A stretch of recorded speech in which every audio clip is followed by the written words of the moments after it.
Mm,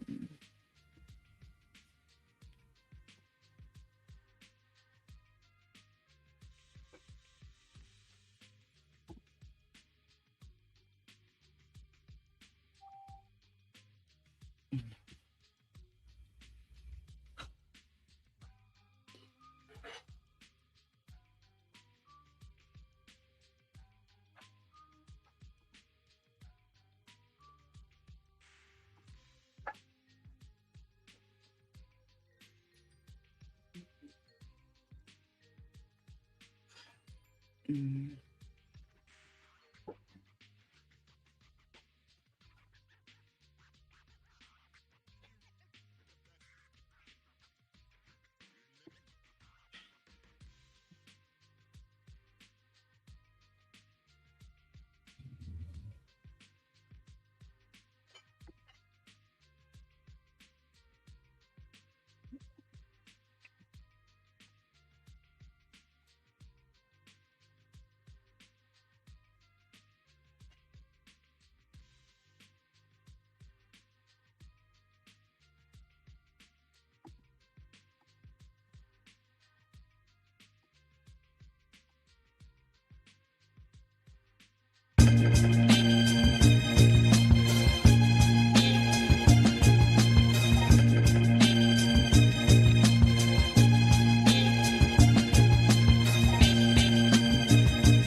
Joining us now from Minneapolis to discuss the latest developments in the killing of Amir Locke are activists Nikema Levy Armstrong and Toussaint Morrison. Welcome back to the Black Report.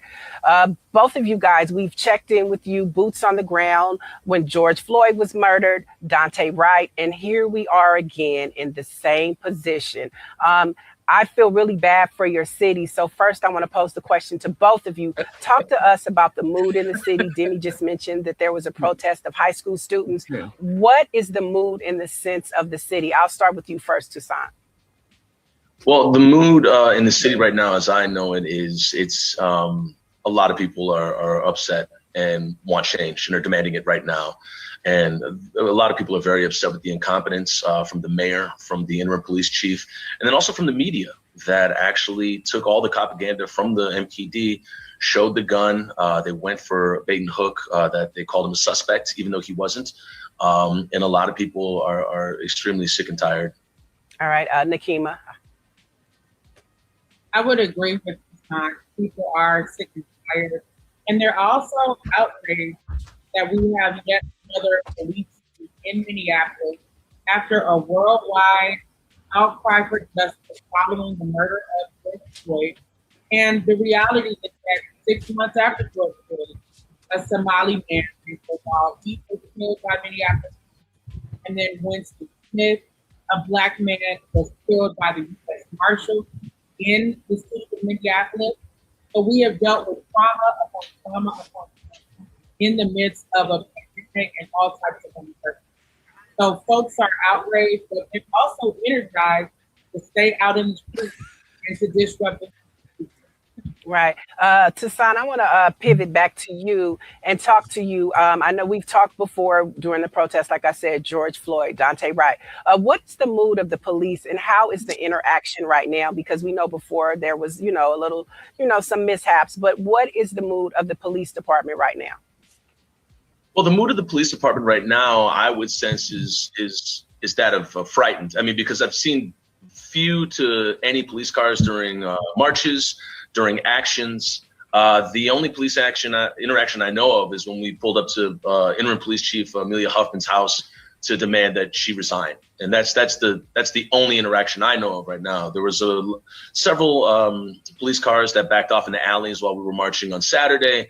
So I have known of no police interactions since then, since they've taken the life of Amir Locke. Right. So, Nikema, I want to go to you. Now, Seth mentioned earlier that the mayor is putting a ban on no-knock warrants right now.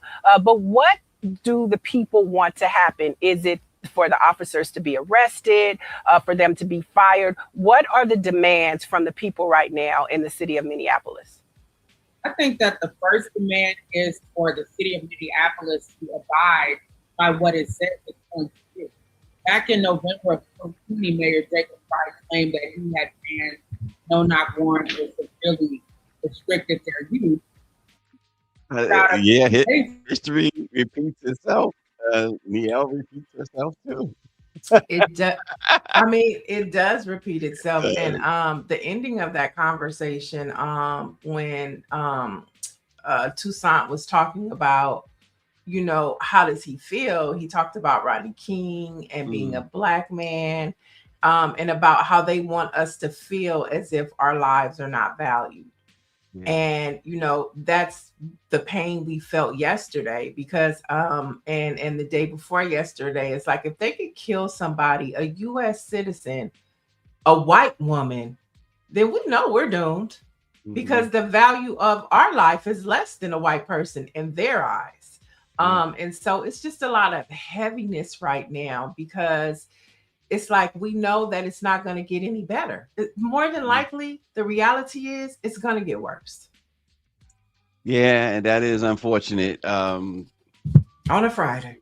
On a Friday. And it's before we get into more heavy stuff, I have to say, Niele, it is Happy Swag Hoodie Day. RNG says he's rocking Jackson State University to start off the new year. It is basketball season in the swag. So it is Friday too. So check RNG, the RNG Sports on YouTube tonight and tomorrow. I believe too, he's usually, well, football season, I know Saturday he's live like most of the day, but tonight check him out. I'm sure he'll give you his schedule, but always educational and entertaining watching the RNG Swag Sports Show. So check him out.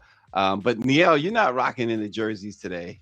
No, but I do rock Grambling State University with me everywhere I go. And everywhere just to that point of like we're talking about, you know, the state of Black America, you know, an HBCU is the one place where you can get centered. So at least at a HBCU, everybody's pretty much like-minded. You're in your community, you feel safe, and you're around your people. So, you know, that is a safe space for Black folks right now at HBCU. So if your child is considering going to college, especially the state of this country, you might want to consider an HBCU. There you go. Shoot, it might be the only choice real soon for Black folks.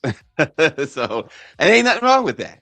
HBCUs, I mean, turn out the best talent, no matter what the field is. So let's get that straight. And speaking of colleges and speaking of so-called top universities, this week a Black Harvard University dean was removed from his position after a far right-wing blog resurfaced years ago some of his so-called controversial tweets. Gregory Davis served as dean for Dunster House, one of the Ivy League's undergraduate residential houses. However, he announced that he had been removed from his role in a message reportedly shared with students through the affiliates of the residential house. His removal, I should say, comes months after the far-right blog Yard, is the name of the far-right blog. It reported comments he made during the Black Lives Matter movement, where he, like so many others, was expressing their concern and their issues with racism. Now he's out of a job. And what he tweeted was the truth. Number one, like RNG says, it was the truth.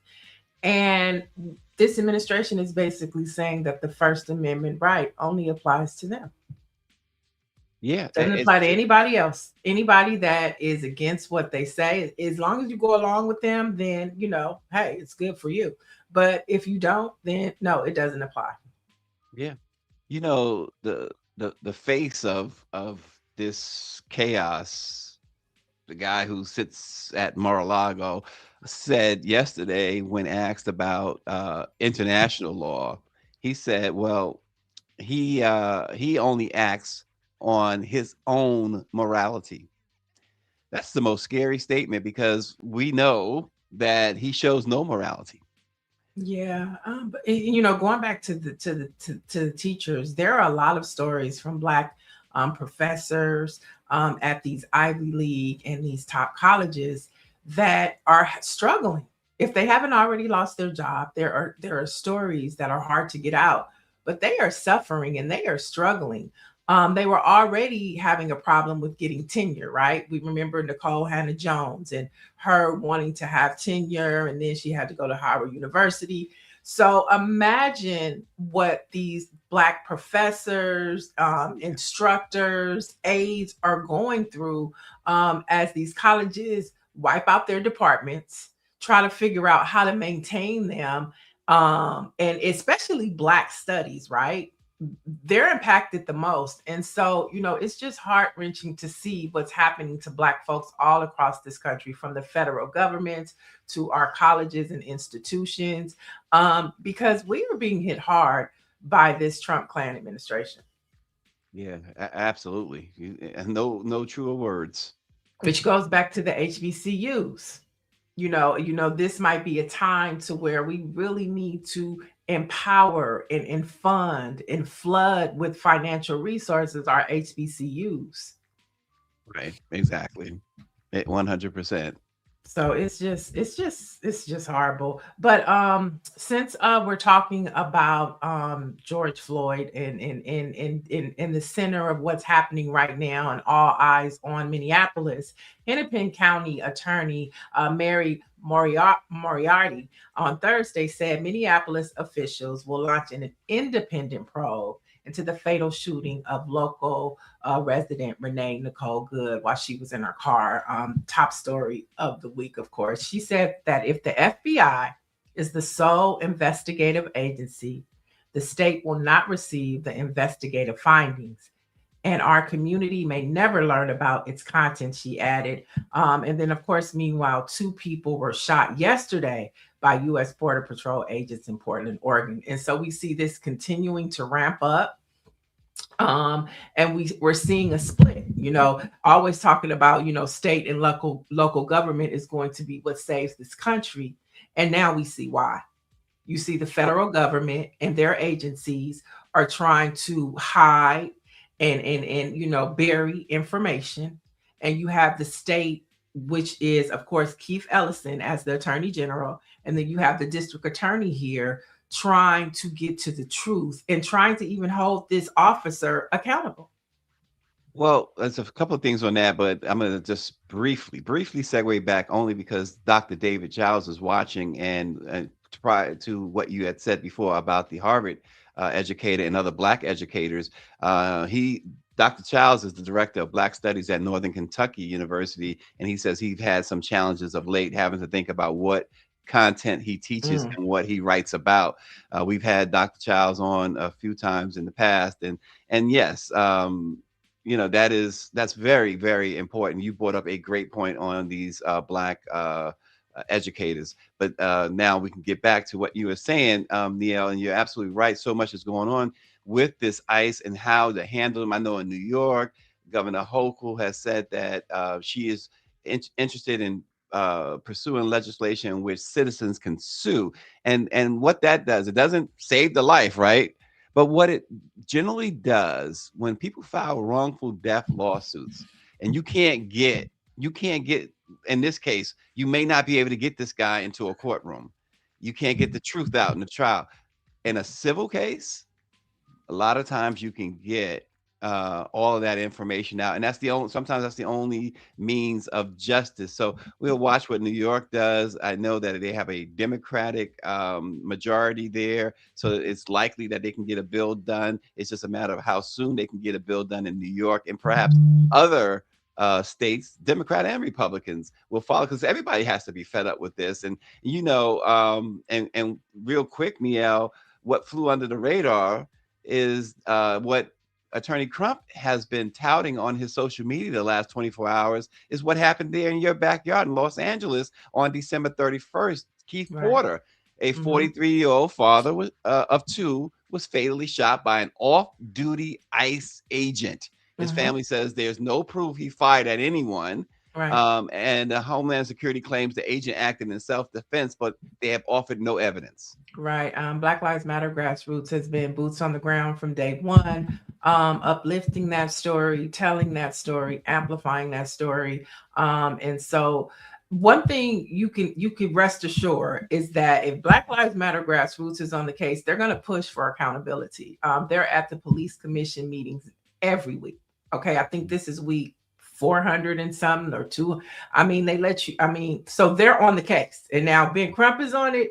We'll continue to talk about that. We should probably talk about that next week. But going back to Minneapolis, we know that they have successfully prosecuted on a state level the murderer of George Floyd. We know that they've done that for Derek Chauvin. And so that is the type of accountability that the people of Minneapolis want to see now. And Trump and his administration are blocking that. They are suppressing the information. We don't know. Yesterday, JD Vance popped up. We knew he was missing.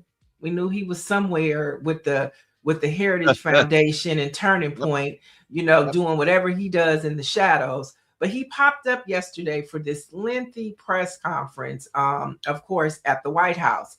And he just basically was like, her life had no value. And I'm summing this up. You could read her life had no value. The guy has total immunity. And the idiot, this is what I mean about strategy, and they're just incompetent. This fool went and said his name on TV. So after he did that, every progressive blog, every protester put that man's name out there. And they put pictures of him and his wife. Okay. And that's JD Vance's fault. Okay. That's his fault. That's on him. And you know what's interesting, Niele? JD Vance and this agent, JD Vance has a Indian wife, or where's she from? From India, wherever she's from. This guy has an Asian wife as well. It's interesting, I say, for obvious reasons, I think. Right, Dr. Marilyn says not surprised. It's a lot of these, I'm gonna say, alleged or apparent racist. Why do they have a non-white wife? They don't want these people here. No, because they look at women as property. Let's be clear. They look at us as property. So it's not about being his partner or his equal. White men look, especially the ones of descent of white supremacists and slavery and this ideology of white is supreme. They think that women, white, especially brown, black, and others, are their property. Yeah, that's why. There's no other explanation. Yeah, you're right. That's why. Well, hopefully, this district attorney, Moriarty, will be able to bring this man to justice, because we know if they are able to bring him charges against him on a state level, there will be nothing that Donald Trump can do about that. So it'll be interesting to pay attention to this, because if it happens again, this is how state and local agencies are going to have to respond to this bullshit. Yeah. Well, in Portland last night, two Homeland Security officers two people were shot by Homeland Security officers, and that is still being unraveled as we speak. So, yeah, listen, this is when you say something's out of control. Well, the house is already burned down. Now, just it's time for the recovery efforts to begin somehow, and we'll have to see what that looks like. So we're going to switch gears just a little bit, because there's been some key developments in the Sean Diddy Combs case. There's about 4 recent developments. A new appeal has been filed, and Diddy is seeking to overturn or reduce his 50-month sentence, accusing the judge of relying on conduct tied to charges a jury rejected. Constitutional challenge is what it is. His lawyers argued that the sentence should be based only on the 2 Mann Act convictions, not acquitted sex trafficking and racketeering allegations. And also, there's a report, haven't verified this report, but there's a report that says that Diddy has reportedly been approved for the First Step Act, making work release or supervised placement possible as early as this summer.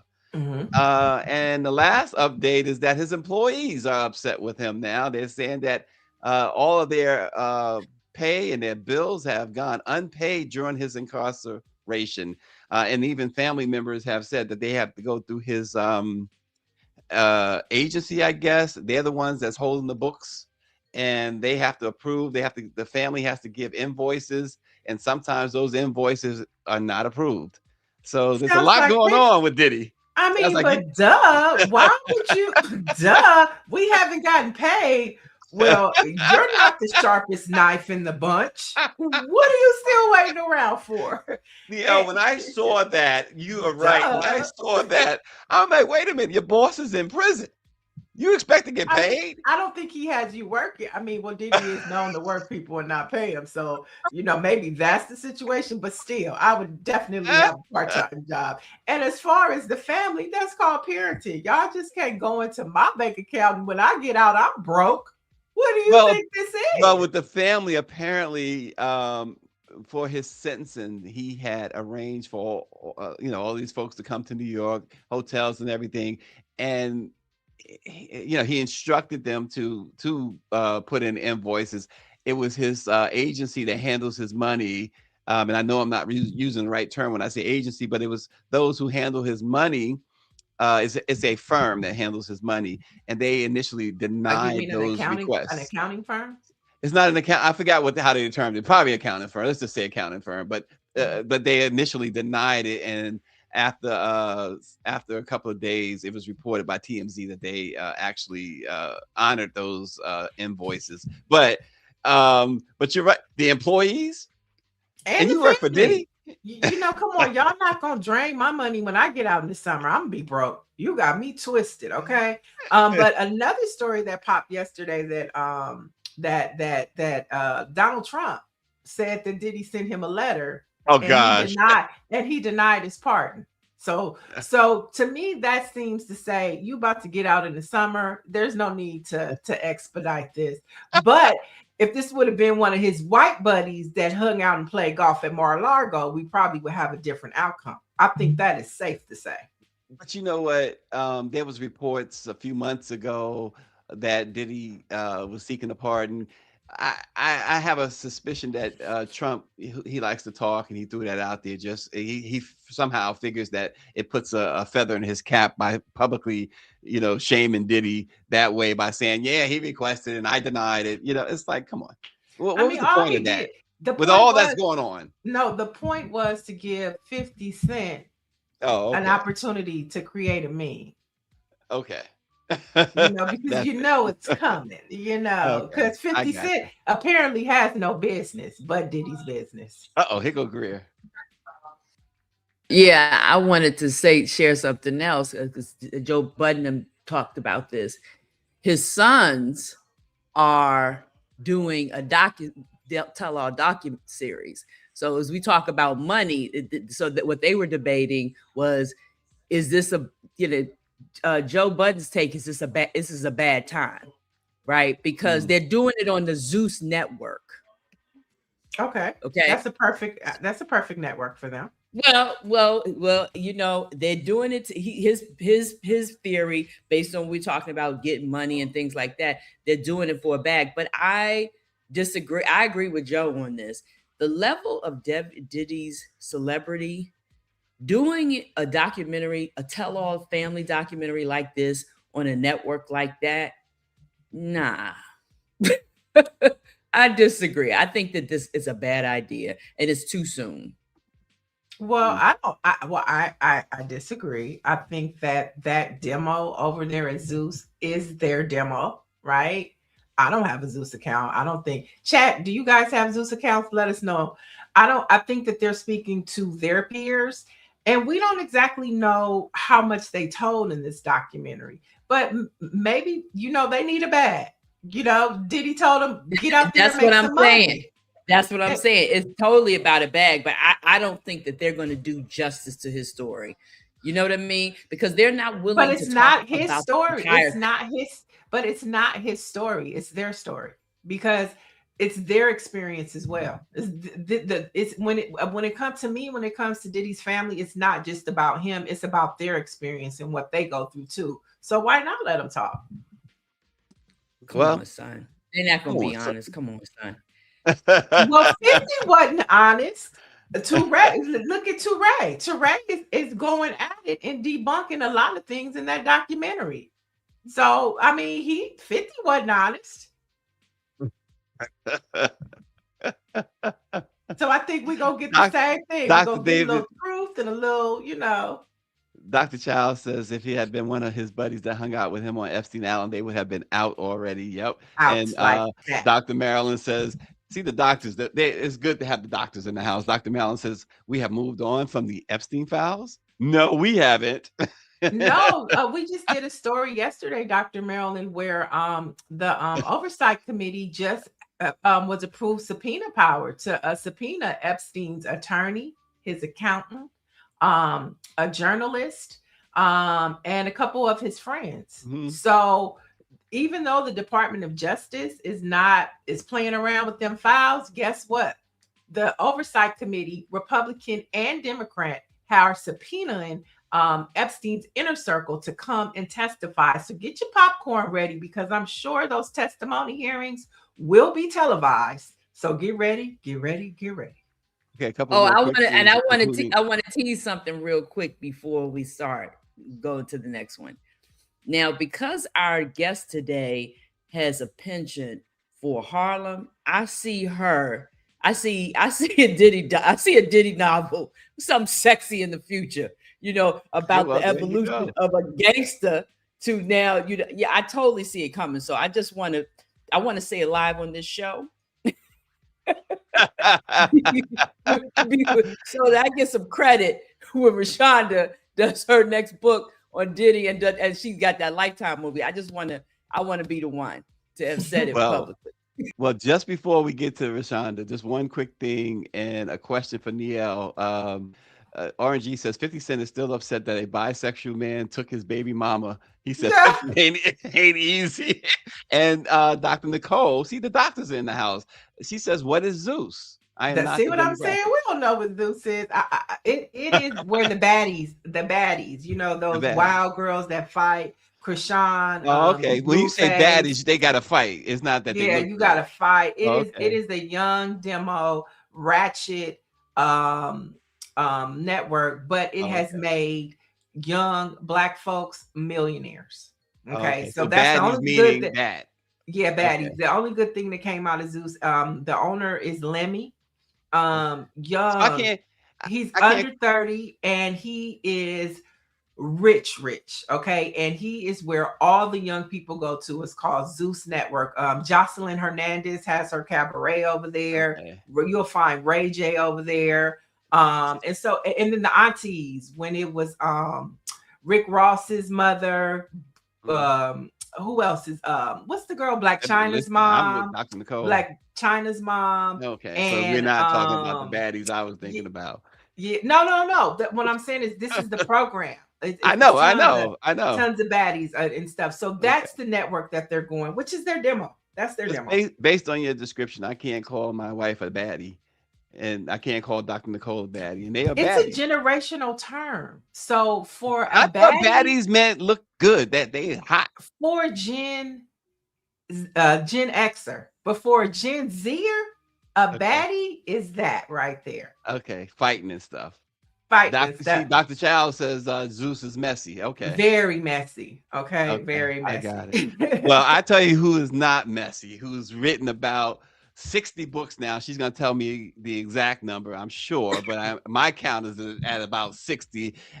She is just the one and only, the wonderful ReShonda Tate. Welcome back to Let It Be Known. Thank you. Thank you so much for having me. Such an honor to have you. I love with love from Harlem. With love from Harlem. Wait a minute now. Tell us about this, ReShonda. So one of the things that I love about historical fiction is just unearthing these historical icons that once you read about them, you're like, how did I not know more about this? So this is based on the life of Hazel Scott. And many people may know Hazel Scott as the woman that played the two pianos, but she was so much more. She was married to Adam Clayton Powell Jr. She was his second wife. She started out as his mistress, a decision that she regretted. And what happens though, when you're the mistress and you become the wife, that leaves the mistress spot open. And so she has some turmoil throughout her marriage, but together their union was unbelievable. They were considered the powerhouse couples of the 1940s, the biggest couple in the country at the time. And so I explore their relationship, but this story is more about Hazel. It is how she had to lose herself in order to shine. When two stars get together, one of them is bound to dim. And it is how these two powerhouses came together. And her star had to dim in order for Adam Clayton Powell Jr. to shine, and how she ended up taking back her own. I love that. I actually read the Harlem Rhapsody, and this one, you know, was similar, but this was W.E.B. Du Bois's alleged lover. And it sounds very similar. And so definitely that's going to be my next read, because I love that. I'm also reading The Davenports, which is about the Gilded Age. And so, you know, it takes us back to a time where, you know, it's not always a struggle. It's a struggle in other ways, but as far as the financial, the hardship, the man, books like yours and these tell the resilience of Black folks and how we were on the front line. So I really appreciate, because those contributions help widen our narrative in this American experience. What inspired you to take on this topic in this story? So it really is about educating the masses. I am stunned at the number of people that had no idea who Hazel Scott was, never heard of her. And so I love being able to introduce people to history, to entertain and educate at the same time. I have 54 books, Stacy, so I'm not quite as sick. Okay. All right. What I've done in the past is I really, you know, I write a lot of entertainment, commercial fiction. My last two books have been about educating people on things they might not have known. My previous book, The Queen of Sugar Hill, was about educating people on Hattie McDaniel. And this one is on Hazel Scott. And I just love resurrecting those icons that have been really erased from history. I love it. And I want to see a movie. I just want to say, I want to see movies of this. Well, you've done movies, right? I have 2 of my books have been made into movies. I'm a screenwriter, so I write screenplays as well. I do a couple of Christmas movies, but The Queen of Sugar Hill isn't being made into a movie. Right now, they've gotten a director, so I'm excited about that. But I would love to see this made into a movie, just because, you know, Hazel Scott was the first Black woman to ever have her own nationally syndicated television show. I didn't know that. She was basically banned from America for speaking up. They deemed her a communist, and she was banned from America and exiled to Paris. And so there are so many things that I would just love for people to see on the screen. You know, I was introduced to her when Alicia Keys did the Grammys, right? And so that's how it translated to a younger generation, because it was like, she's playing 2 pianos, but then she paid homage to, you know, your character in the book, because she was the one that did it. And so if you could have a leading lady, who would be your leading lady in your movie? Absolutely Alicia Keys. Well, I saw Hell's Kitchen and almost came out of my chair. I would love to see Alicia Keys play that role, because she was inspired by it. But one of the things I've learned in this business is actors act. And so you will have someone that you never expected take that role and just completely make it their own. Wow. And Greer says, and she's from Harlem. I know. That's why I was in my seat going, she's perfect for it. Yeah. And first of all, Dr. Marilyn Sturdivant says that she met you when you came to her book club. Dr. Marilyn's in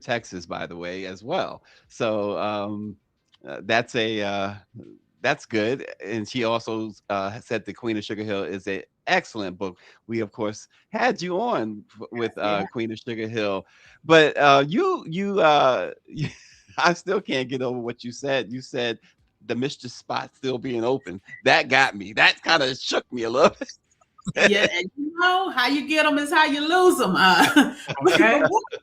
One of the things though that I loved about this, and so I wrestled with this because we're so used to our historical leaders, especially when I was writing about Adam Clayton Powell, because baby, he had me ready to smash my laptop. But I believe in writing flaws and all. And I know this sounds crazy. I'm not senile, but Hazel came to me as I'm writing, and she's like, if you're gonna tell my story, tell it all. And so the good, the bad, and the ugly. And she made mistakes. She was 21, 22 years old when she got involved with Adam. And so it was a decision that haunted her all of her life. She hated that she had done that, but he was a charmer. And then she became enamored with his power. And so, she ended up, they wrestled throughout their marriage because he's the pastor of Abyssinian Baptist Church. So now he needs this first lady. He wants her to stop being in the clubs. He wants her to stop in the clubs where she would perform. He wanted her to become a, dutiful first lady. And she was like, I'm the biggest jazz star in the country.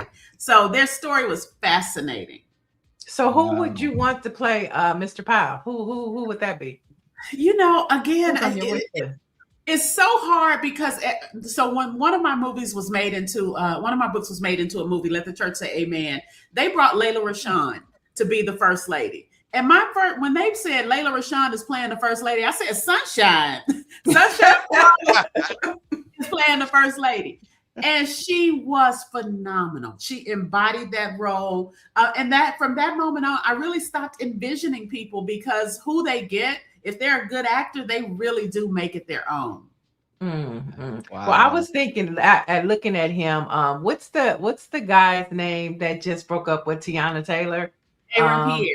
Yeah, he might be good for that. Yeah, he's a little yellow. Casting the roles already. Nice. So Adam was very tall. I think whoever you get, they have to be tall. Okay. Mm-hmm. Now, I'm sorry, Niele. No, you go ahead.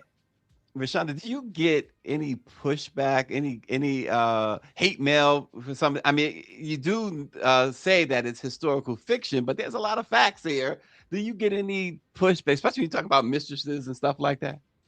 So the book isn't out yet. It comes out January 27th. And the initial reviews, I have not.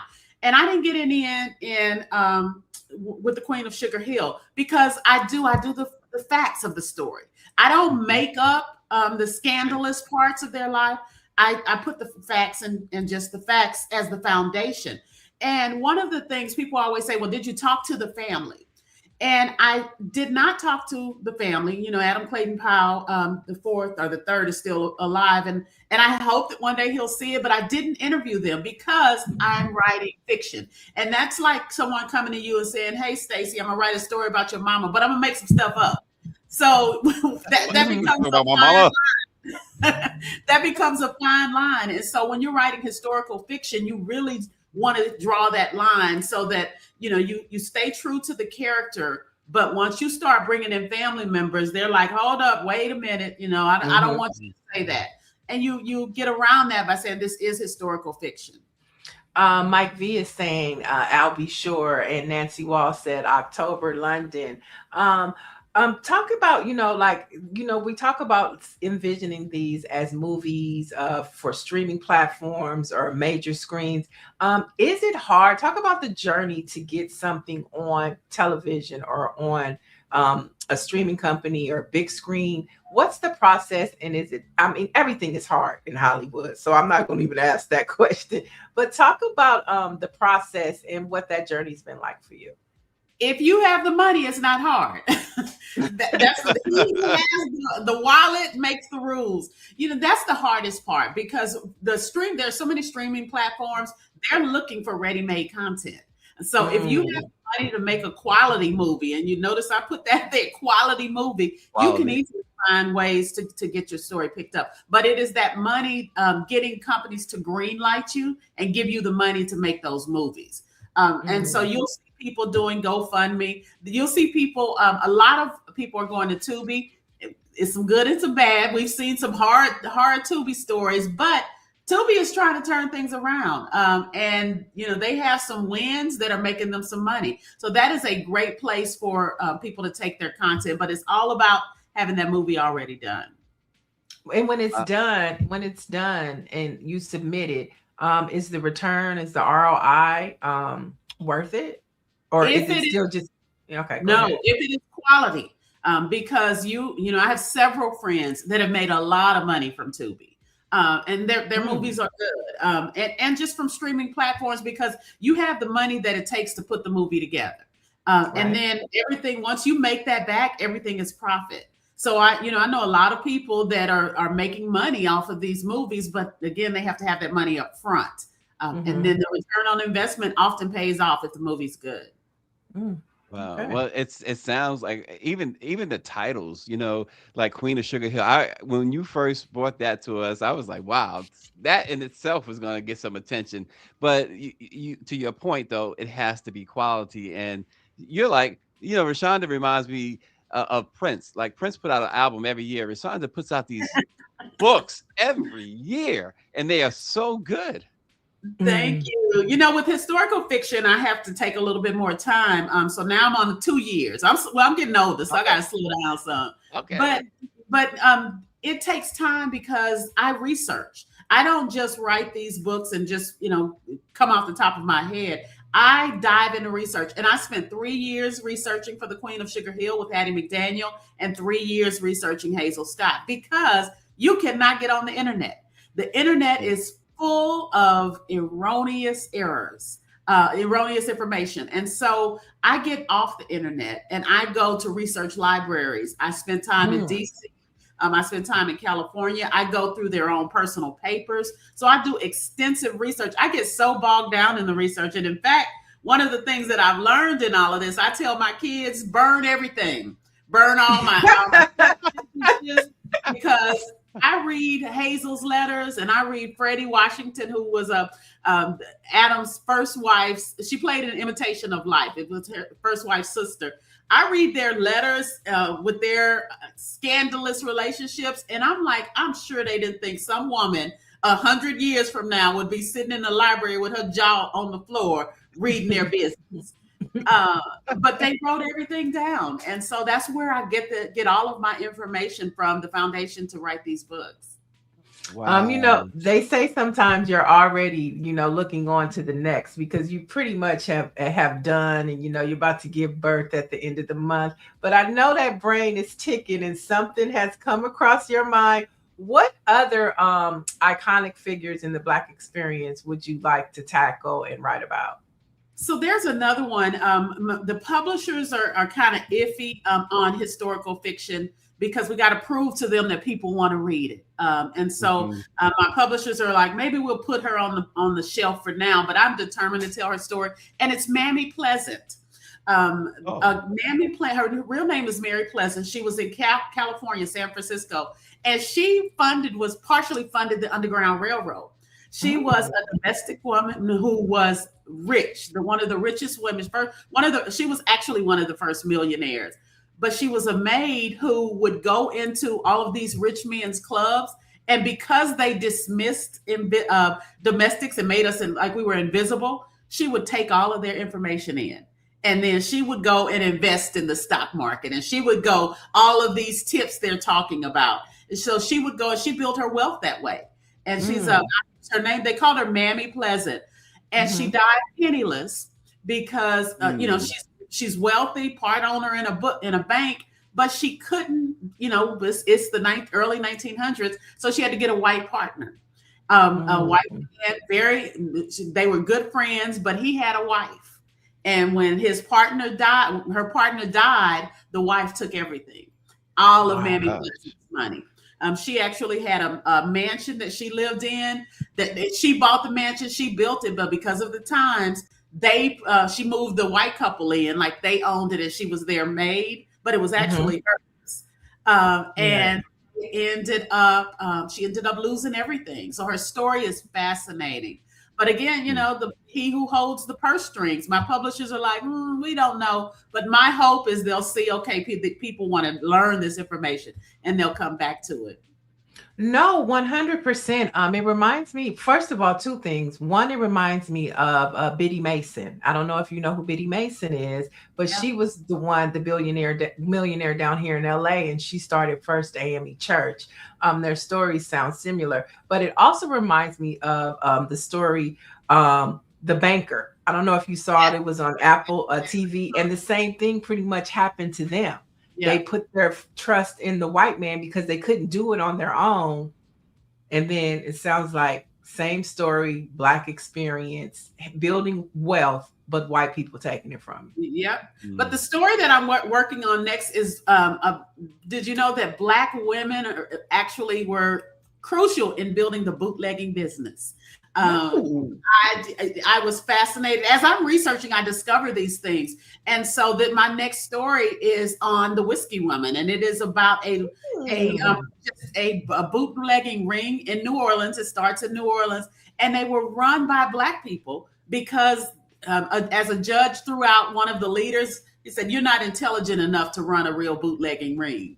And so they were dismissed, and they were able to build this network because people dismissed them. And, you know, we're brilliant. We are. One quick thing before we let you go, ReShonda, is Lena Horne was good friends with Hazel Greer says. Does she make the book? So Lena, yes, they were very good friends. Lena ended up on the cutting room floor.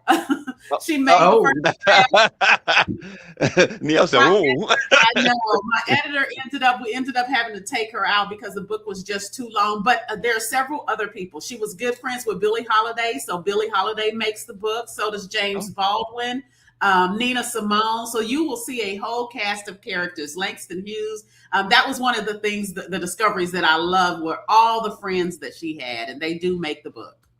What I really love about this conversation as we talk about, you know, the erasure of Black history in this country, you're bringing out stories that people don't even know about, right? And so what they're trying to erase is what's known, but you're unearthing the unknown. And it's the resilient part of the Black experience. So just truly appreciate what you're doing. I'm excited because I'm believing God gonna make some of these some movies. Because I love The Banker, and I love these stories about, you know, because it also talks about, you know, we were talking about the dress. I'm just gonna say the dress. And just about the way women carried themselves back then and the dignity they had and how fly they were. And to be able for young Black kids to see that on the screen, I think it's so important. So thank you for your contributions to our experience. And thank you. Before we go, I do want to say one of the things I want to thank is the Black press, because I wouldn't be able to write any one of these books without the Black press. I got so much of my information from the Black newspapers. So, you know, I want all of the Black press to realize the impact that you're having. These are the Black press that has been around. I'm pulling up news articles. So we are leaving a legacy that is helping educate the future. That I know I would not have been able to write this without the Black press. Wow. Yeah. And Dr. Marilyn says we need one of your books in our Ivy box. I know. I want to make that happen. With love from Harlem. It's always such a pleasure to have ReShonda Tate with us. Wow. Thanks, ReShonda. Yes, looking forward to reading the book. Looking forward to supporting and reading that. Thank you. I'm about to hit the road on a 31 city tour, so I'm excited. Wow. Let us know when you're on the East Coast, okay? Will do. And let y'all know when you're in LA. Oh, 100%. 100%. I hope you're at Malik's bookstore. I know you're probably familiar with Malik's bookstore. Absolutely. Got to support our Black bookstores. I will be there when you pop up. All right. Wow. All right. From Harlem. That is awesome. Right. And so speaking of Black women and how, you know, we're taking charge, Mayor Mary Sheffield is delivering some good news for mothers in Detroit. She's delivering cash for moms in a historic Detroit first, where she's launching RX Kids, with $1,500 upfront and $500 monthly in no income checks for new moms in Detroit. Now that money goes Nice. towards rent, groceries, diapers, formulas, doctor visits, or whatever keeps the family stable, right? Now the enrollment will kick off within Sheffield's first 100 days in office, targeting the roughly 8,000 babies born yearly in her city, where half of them live in poverty. And so Wow. that's what leadership looks like. And who knows, maybe 100 years from now, somebody might be telling her story. Wow. That is awesome. I mean, right away, she's making a positive impact. 100%, 100%. I thought, that was a great story to come out of. And then let's talk about another awesome Black woman, who's holding the line in the Supreme Court. Justice Ketanji Brown Jackson fears are confirmed as data says Supreme Court tilts to the wealthy. Now, a recent study shows that the court granting more wins and more access to the rich, which is backing up Jackson's critique of a system skewed against the poor. Now, this New York Times report that economists from Columbia and Yale found that Republican appointees on the court are now choosing the richer side in 7 out of 10 cases. Mm. Yeah, yeah, and no surprise, no Okay. surprise whatsoever.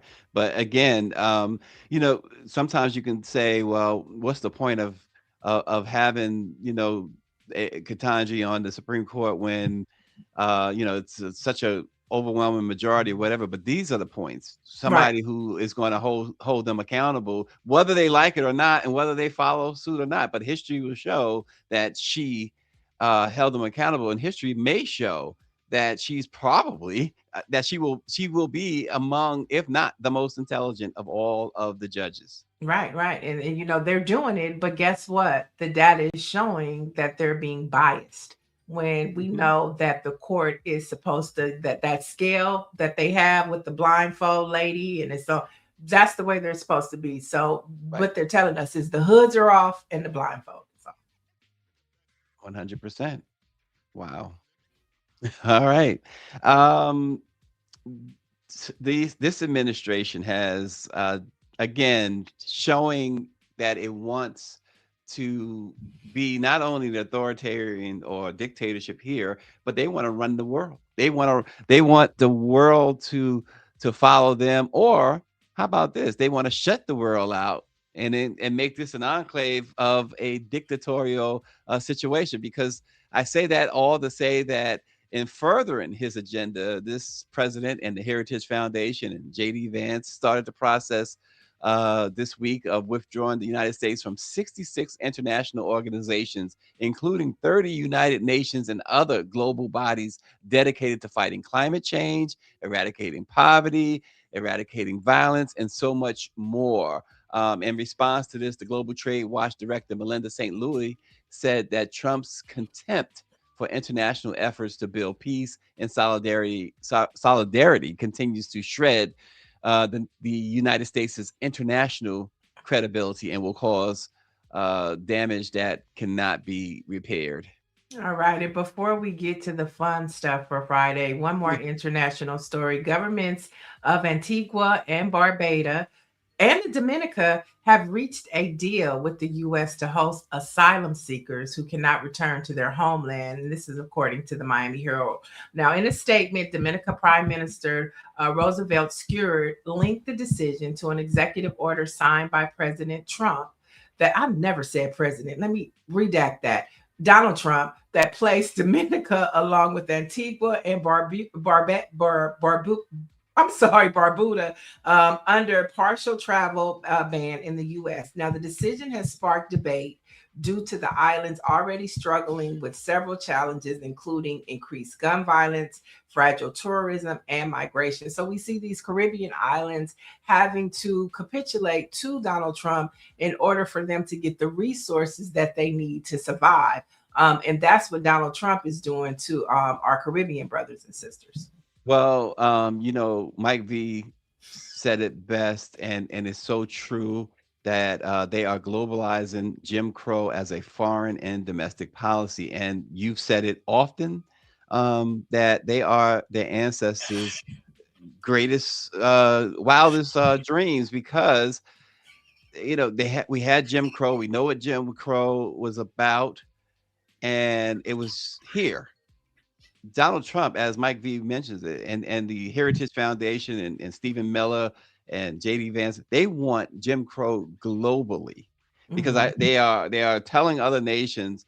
JD Vance has several times, France, Germany, you guys got you allow too many, and he doesn't say black people, but you allow too many brown people to come over there. They want Jim Crow everywhere, as Mike V said. They do. And so we just have to, we'll continue to monitor these stories. Oh, wait, and did you see Elon Musk's retweet? I did. You said you did? Yeah. I mean, and so that, and he was hanging out at Mar-a-Lago the other day. So this is that it was so racist that is no longer, once, as we said, this is no longer like coded messages or anything like that. They are just throwing it out there in your face, and it's what we talked about with Farrakhan had mentioned. We mentioned what Farrakhan the other day. We mentioned what Farrakhan had said, and here Elon Musk retweets some racist stuff. If white men become a minority, we will be slaughtered. Remember, if non-whites openly hate white men while white men hold a collective majority, then they will be 100 times more hostile and cruel, etc., etc. This is what their fear. Their fear is because of all of the dastardly, disgusting stuff that they've done to us, that if we had the power, we would do it to them. That's their fear. I mean, I think their fear is that they know that they are the minority. Without question, but they know that they are the minority, and we know they especially here in the United States. I mean, globally for sure, but in the United States, that's why Donald Trump is doing and did do in his first administration everything to stop the census. And that data is skewed. The last census data is totally skewed because of all the things that he's done. And so this is why they're doubling down, because they're thinking this is their last chance to seize their supremacy. Yeah. The bottom line is that they are so afraid of that. You're right. They are the minority, but the problem is the majority has given them power. Majority of the citizens in this country and in other countries that they're trying to control, they've given them power, and they are just afraid that, okay, we've mistreated these people for 500 years. Right. Well, let's lighten things up and let's get into this fun Friday story. Oh, let's do it. So we Niele, we've often talked, I know several times we've talked about Black fathers and Black TV shows, but how about the Black moms? Who, folks, would be your favorite or strongest or best Black TV mom? Is it Claire Huxtable, Florida Evans, Aunt Viv? How about Lisa Landry from Sister Sister, or Rainbow Johnson from Blackish, or even Everybody Hates Chris, Rochelle Rock, or Wanda from the Bernie Mac Show? Love Wanda from the Bernie Mac Show. Tasha Mack from The Game. Anybody got some choices? Harriet Winslow, Family Matters, or we can't forget Weezy. If I had to do them in order, favorite to least, well, I won't say least favorite, but I think my favorite TV mom, of course, is Claire Huxtable. There was nothing like easy, Mama right? Claire. She was my top. But then I definitely loved Weezy. Yeah, I love, because it took a special woman to handle George. Okay, it took a special woman to handle that man. Then I think my next one would be the original mother of Fresh Prince of Bel-Air. Because original one, right? Yes, the original one. Because just the way that they took over Bel-Air, I mean, that story was just so good. So I think she would come in, and then Janet followed by Florida, because ain't nothing like the good Black struggle. Okay, and Florida represented the struggle, and and the whole white Jesus, and Florida would be next. And then the other two shows I really didn't watch. So I mean, I'll just do Tashina Arnold and then Family Matters. I wasn't a big Urkel fan. That was like, I think I was too I was like maybe in high school, and that wasn't for me. But yeah, that's my order. Well, Mike V says this is so hard because he loves them all equally. Orange G says Florida Evans and Wheezy. Everybody loves me. It took a lot. Yeah, she did. She had to show some extreme restraint when it came to George, and understanding too. Oh my gosh! What about Mary Jenkins, played by Marla Gibbs from 227? She was pretty feisty. Oh, I like 227. Yeah, she was good. She was good. There's a good one that is not on this little list. Eleanor from Rock. I didn't watch The Rock either. Rock that was a trash man, right? He was a trash man. Yeah. Yes. I watched it sometime. Yeah. Yeah, that's a good call, Mike V. Nice. Dr. Marilyn is with you, of course. Claire Huxtable. I mean, that's my choice too, but because she was the full package, right? She was the intelligent, loving, patient mother. Who are we talking about? Eleanor? No, Claire. Oh yeah. But I love one of my favorite, but Claire was no nonsense. And no nonsense, right? Especially that time when Elroy, Sandra's boyfriend, came in and asked for that cup of coffee. Oh my gosh, that was a classic. And he said, "You're gonna go get him a cup of coffee. Serve him. Don't you ever, never. I get him a cup of coffee because he deserves a cup of coffee, and he brings me a cup of coffee." See that? I mean, and then when Vanessa went out drinking, baby, Claire did not play. Okay, she did not play, but she was smart. She was educated, and when she wanted that piece of art, she went and got that piece of art. She introduced us to the world of Black artists. I mean, Claire was everything. Okay, everything. But you right, that part where she read Homeboy, the riot act. Oh my gosh, he asked for it. He asked, "It's about you gonna serve him?" What? I mean, yeah, Mike V, I wasn't being offensive. My grandfather was a street sweeper. I mean, that's sanitation too, but we called him, my grandfather was a sweeper man, and he was the best sweeper man. Like Dr. King said, if you gonna sweep streets, sweep it like my what's his name, Angelo, the painter. And that's sanitation too. So it was no dig on that. No, back then, even they called themselves garbage. Yeah, I mean, Claudine. Or some said trash man. Claudine, right. And Claudine, he was a trash man. So there was I didn't need any offense to that. And that was a good government job. So let's stop. It was a good government job. It had benefits. And let me tell you, my grandfather as a street sweeper, great job. And when everybody knew my grandfather in the neighborhood, here come Mr. A. Here come Mr. A. You know what I'm saying? So those are some dignified. That's why the sanitation worker said, "I am a man." That was, so no disrespect at all. No, not at all. Not at all. And Mike V, he's not one of them who was offended so easily. So, but and I'm not talking about Mike V. And when I say this, we live in a generation now where, things that was, I understand why you shouldn't say certain things now. Right. But there are things that everyone said, decades ago that was like, okay, it wasn't done like honky, respect. Like when George said honky.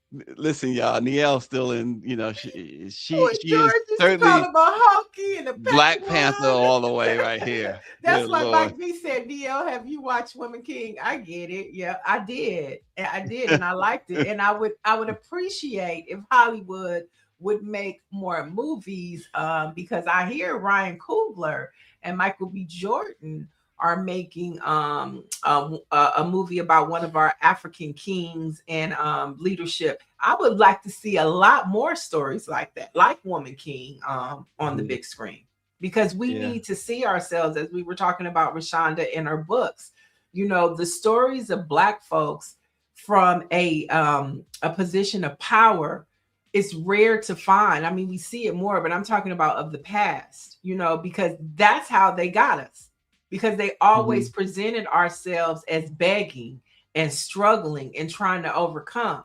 They never presented to us the stories where we overcame and we was toe to toe. What's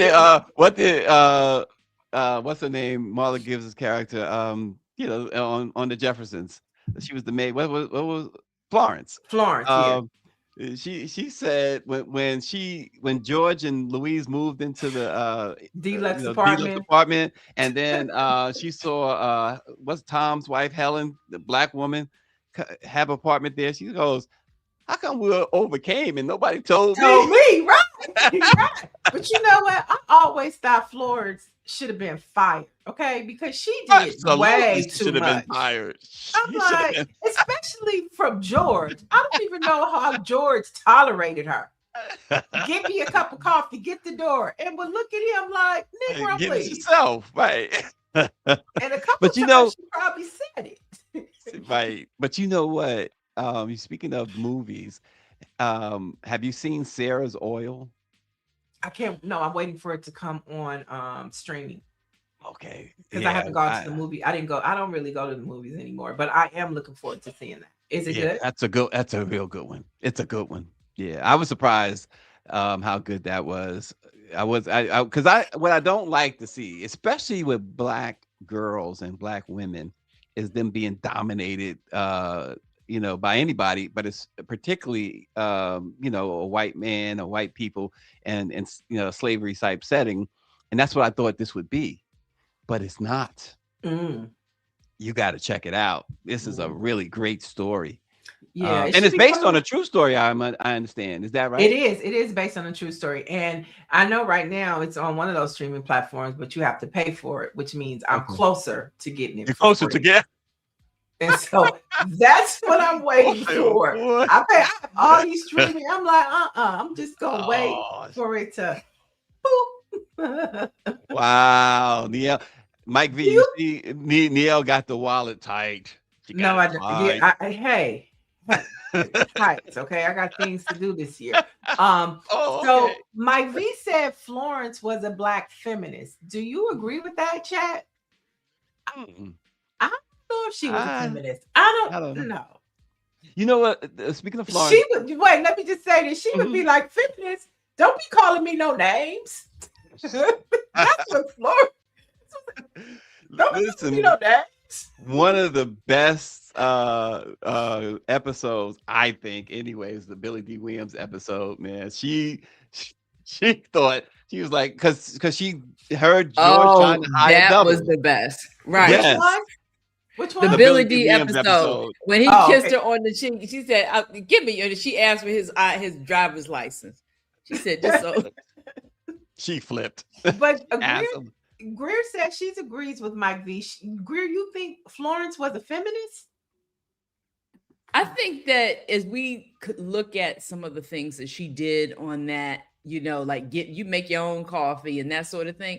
Yeah. I think that, you know, if we want to, in that, as we would define feminism in that way, yeah, I mean, for black women, at least, you know, because I don't think I'm a feminist. I don't, can't nobody tell you nothing to do, but she does. But Niele, listen, chat, I want y'all to know, Niele really does want to be the mother of the church. So it could, you know. Probably. No, I don't.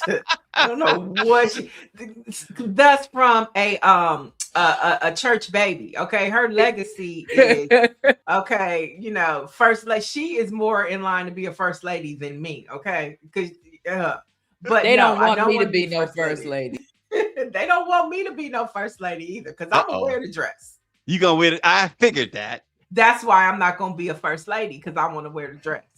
Mike B, you heard that right, Mike? I knew it. I might marry a deacon, but not no pastor. Maybe the deacon, but not the pastor. You could be a deacon when you want to, just like I could be an usher or a missionary when I want to. But a pastor, you take an oath. But no, I don't think I don't think Florence was a feminist at all. No. Greer, do you consider yourself a feminist? No. No? Okay. Just that No, simple. not at all.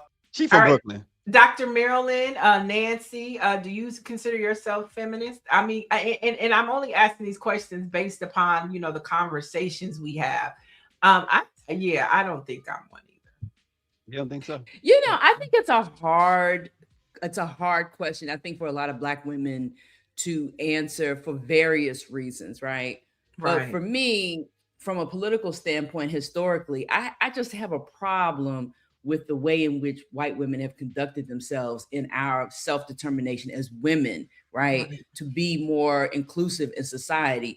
They use us when they want to. So if feminism is a political term that I'm just not really willing to align myself with because of that reason alone. And that might seem messed up, but it is what it is.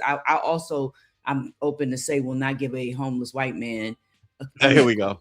That's just no. I can't. Wait. You got to tell them why, Greer. Why? I don't think that I really have to say why. I think yeah, but I totally before the homeless thing. I totally agree. I couldn't have said it better myself. David Childs said he considers himself a feminist, but more in the womanist tradition, which speaks to the Black experience. Okay, Professor. Okay, Professor. You know, that's why, like, you know, and I'll stick a pin in it after this. That's why I feel like every white progressive woman needs to be headed to Minneapolis. Show up for your sister. Okay? Show up for your sister. Yeah, and I'm gonna jump in and say I'm more, you know, in alignment with that than the idea of feminism. With Dr. Yes, Child said. Absolutely. Okay. Yes. Yeah, he said the womanist tradition was created to counter the white narrative of feminists. And Mike V says, facts, Niele. Yeah, all of them need to be pulling up because we did it for George Floyd. You know, we did it for Trayvon Martin. Y'all need to pull up for your sister. I saw Joe Taker. I saw a lot of Black women who were on the front line for a lot of things. You know, they posted her picture. We are in solidarity with y'all, but y'all need to pull up for that woman 100%. And if ain't nobody told you, we telling you. All y'all white women's march people and the pussy hat ladies with the pink hats on your head. All of y'all need to pull up to Minneapolis and show up for her. Cause it can't be another one of ours. I'll let you know where things stand. Can't be another one of ours. It is what it is. And then they just shot 2 more y'all up in Oregon. Y'all need to start pulling up. We start to call y'all out right now. Today. Right now. Pull up for sis. Pull up for Nicole. Nicole. Pull up for her. See, so I will say this on that. This is the moment, unfortunately, and nobody wants nobody to lose their lives or have lost their lives, but this is the moment that many folks, at least I'll say it from my lens, have been waiting for. You know why? Because this is where they will now, when George Floyd happened, yes, we saw some allies for a moment, right? Now, they're not used to this happening to them. This is like, oh my gosh, you got to be kidding me. One of us? We're pure. We're the innocent ones. Now it's happening to y'all. And so it's going to be interesting, the response. I've been looking forward to this moment. As Phil Collins said, I've been waiting for this moment all my life, oh Lord. And so here we go. Here we go, because they are now have to make a decision. Are we going to continue to support the oppression of these people? Are we going to continue to go against even our own interests to make sure that they stay oppressed? But now the same thing is happening to y'all. But listen, let me catch this. Maybe we should have been, I'm talking about Black folks, should have been out in the street holding up Nicole's face. Because see, that's a part of the problem, if you ask me, right? You know, the violence that's committed against us, sometimes it travels across the world. I'm sorry, I'm going to say these are my opinions only. White men do not like women, and they certainly don't like their own, okay? Because they will parade us and our violence, across the world, like we protest George Floyd, But here's a white woman, a blonde woman. They're not lifting her up. But they, and so maybe we should have been out in the streets with her picture up so that the world would not forget. No, but I mean, really, I'm saying like they did her, because, what these people need to see is that they're willing to kill you.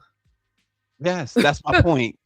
Yeah, what he's saying, my point, right? But she needs to become the post. She needs to be a stamp, And when they start looking at that, in that way, right? Come on, no, seriously, you know what I mean? George Floyd, Breonna Taylor, like you have to be living under a rock to not know who these people are, right? But they are victims of white violence, and it's not just about, oh, this is a horrible thing that's happened. It's also a reminder for Negroes who get out of line, who step out of line. So we need to start lifting these white women's faces up.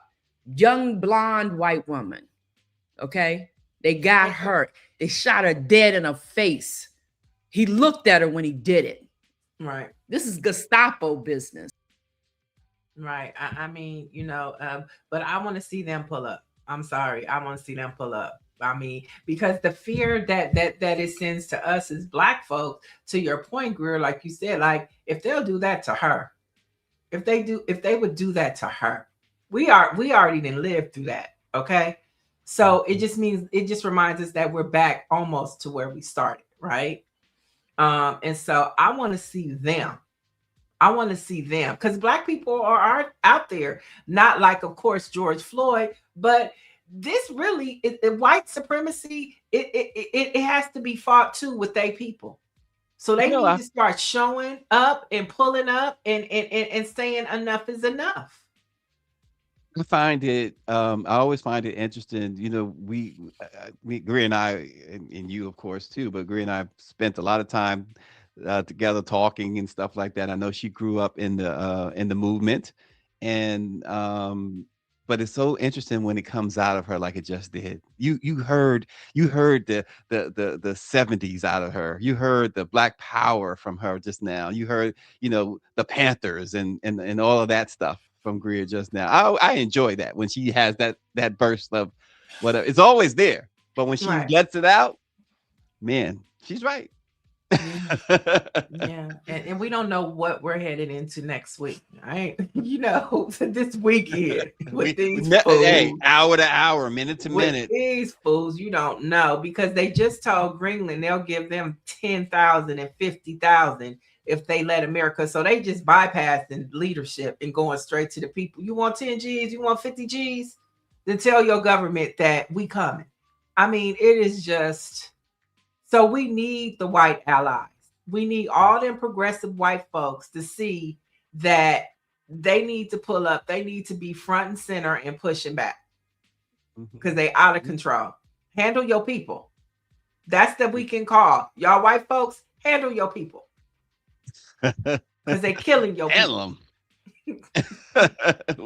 Like I said, though, really, it's an interesting moment now. It is. Now it really is. It's the same thing I've said about with the gun violence, the school shootings, and all that stuff. And you see, all you get is thoughts and prayers. Let it happen to certain individuals, and then you'll see a difference. Now, this situation, it's happened. This is a blonde, innocent white woman. Everybody knows, video shows she did nothing wrong. The governor, the mayor, and forget Trump and JD Vance and what they've said, and that Kristi Noem person, forget what they've said. Governors, Republicans, Democrats, socialists, whatever you want to call them across the country, has said, oh my God, what did y'all do? This is not right. So it's but let me just say one last thing on this point. I disagree with you, Stacy, in that I do not believe that, we've been saying that for a long time, and we thought that would seem to be the reasonable response, right? But what we know is that isn't true. And when I reflect on history, the Germans did this to their own people. Okay. So I don't believe they killed. Listen, I'm the conspiracy theorist, so I'm going to say that up front. They killed Charlie Kirk. So I don't believe. Oh, no, I get it. Oh, I get that. Yeah, I don't believe that it matters to that. It like something has to happen to one of their kids, or something has to happen to Donald Trump. They'll just sweep it under that, and that's really my point. Even about the situation with Nicole, right? The people in the street are the ones who have to take her and lift her up and make a big thing about it, right? But the powers that be are willing to sacrifice their own for their own agenda. The people who have power. I can agree with those, that. Yeah. Right. And those people in power will even allow their own children to die. I don't believe that Donald Trump would change his language at all if one of his children were murdered. No. It would give him the fire he needed to just be more reckless. To be more reckless. Yeah. What I'm saying, Grier, you're right. Maybe Ivanka. Right. Ivanka might be the only one he might lose for, because he like them little blonde, white girls. So, but it'll just make him angrier and more violent. It'll make him more angrier and more violent. But I don't think it'll stop him from. I don't think it's Tiffany. He ain't tripping off Tiffany, but Ivanka. Mm-hmm. Yeah, he might be tripping, but it's just going to make him more violent. It's not going to make him kinder or let me stop doing what I'm doing. It's not going to do that for any of them. So I just don't believe, it's what it's going to require is people in the streets, a real swelling across the globe, right? Mm-hmm. That's what it's going to require. And that's the thing that we haven't seen. Because trust me, if a black man had killed this woman, that's what the conversation would have been about, right? Right. About black men killing white women, like it was when it wasn't happening. Oh, let's be real. If that was a black agent, please, they would have handed them over. Right. But they would have shot him. Right. What I'm really loving about this moment is that, we're over here in our chat, minding our business. Our hearts go out to Nicole's family.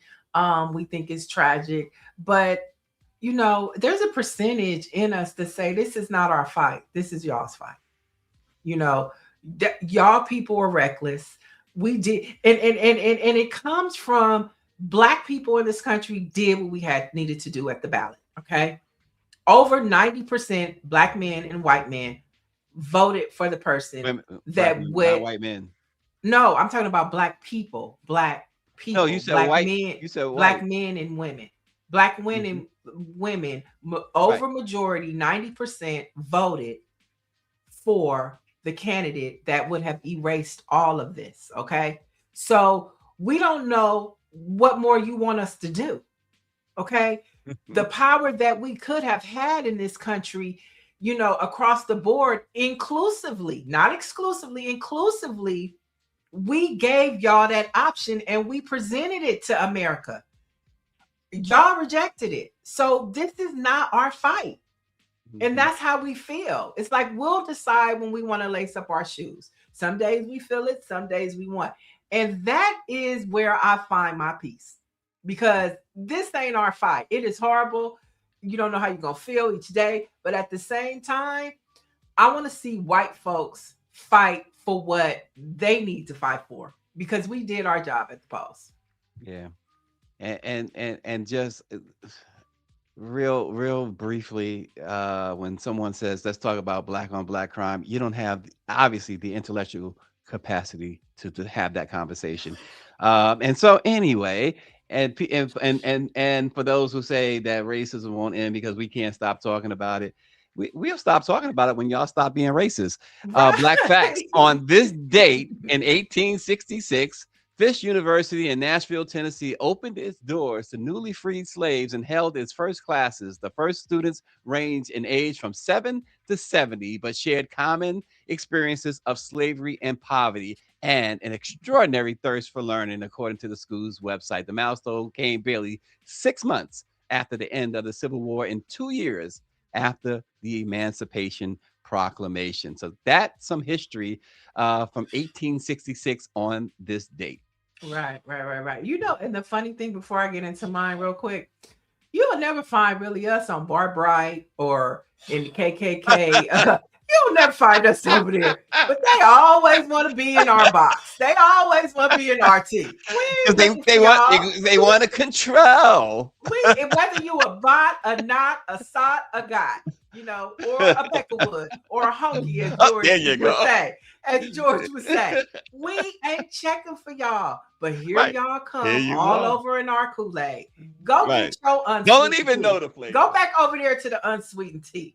And on that note, I want to send love to the brothers of Phi Beta Sigma fraternity, because in 1914, they were founded at Howard University by these three men, Black brothers right here.